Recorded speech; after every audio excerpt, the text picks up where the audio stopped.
Hello children, we are in chapter number 8, useful and harmful microbes.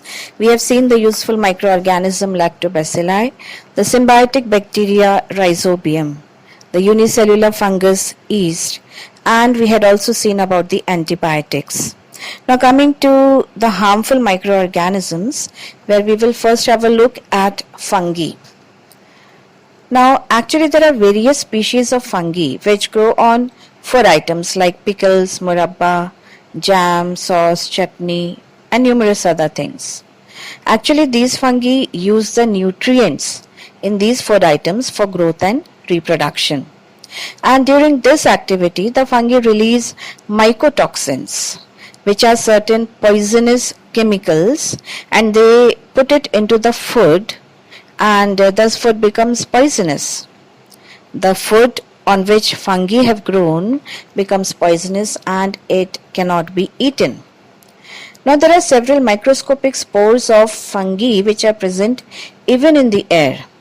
If there is sufficient moisture in the air, then the fungal spores germinate on cotton fabric, gunny bags, leather, wooden items, and the fungal hyphae, that is the fibers of the fungus, they penetrate deep inside the material to obtain nutrition and to reproduce. As a result, such materials wear and tear and they become weak. Those items on which the fungi grow, like say leather items or shoes, purses, belts, such items do not last for a very long period of time. Even the wooden items get spoiled. Now moving on to another harmful microorganism, which is a bacteria, Clostridium. Out of about 100 different species of this bacterium Clostridium, some are free living in the soil, whereas some live in the alimentary canal of humans and other animals. This is the bacteria which spoils cooked food. You might have heard about food poisoning cases during community feast. Clostridium is the culprit.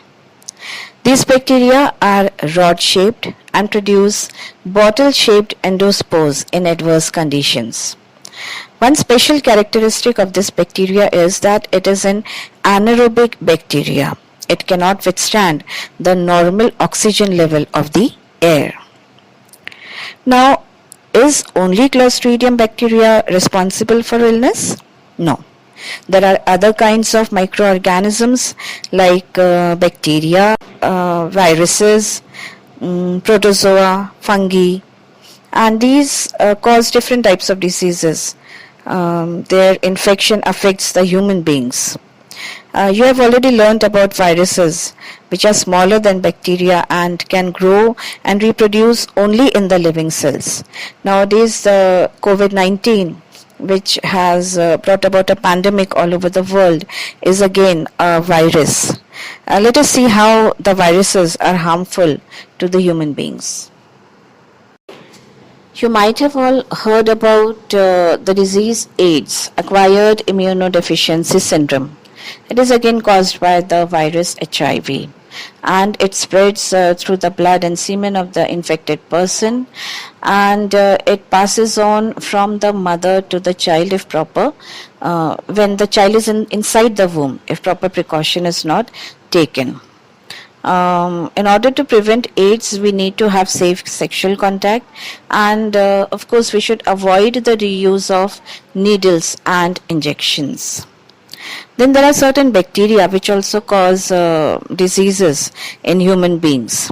There is a very common bacteria which causes pneumonia, and pneumonia spreads through the droplets of the infected person. And we need to be vaccinated in order to prevent this disease, and we should avoid coming in contact with the infected person.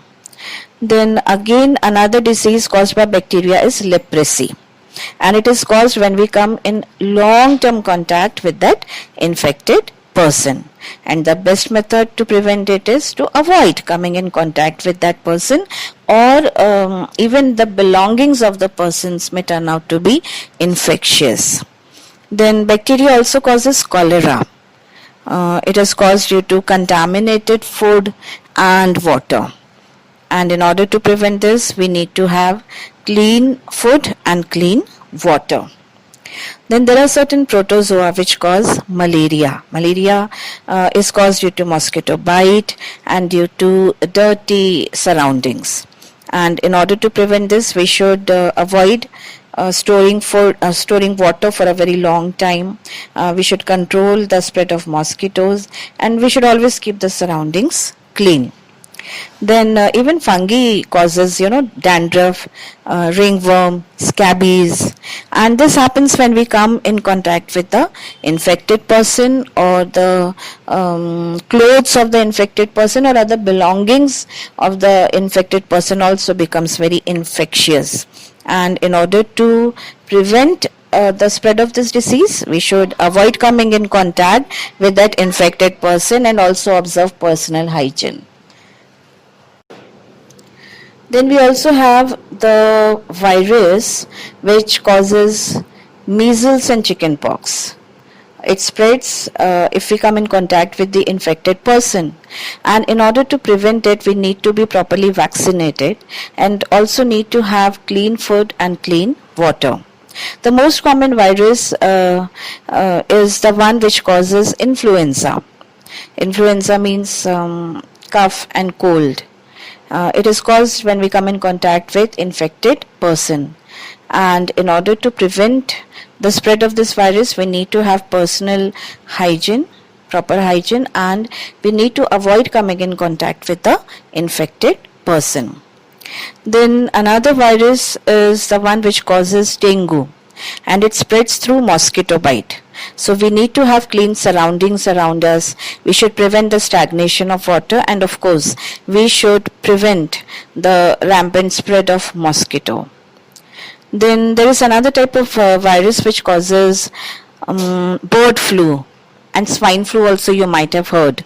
Swine flu H1N1 and bird flu H7 and 9, and it is caused when we come in contact with infected birds and animals. In order to prevent this, again we need to have proper personal hygiene, and we need to properly cook the meat that is eaten.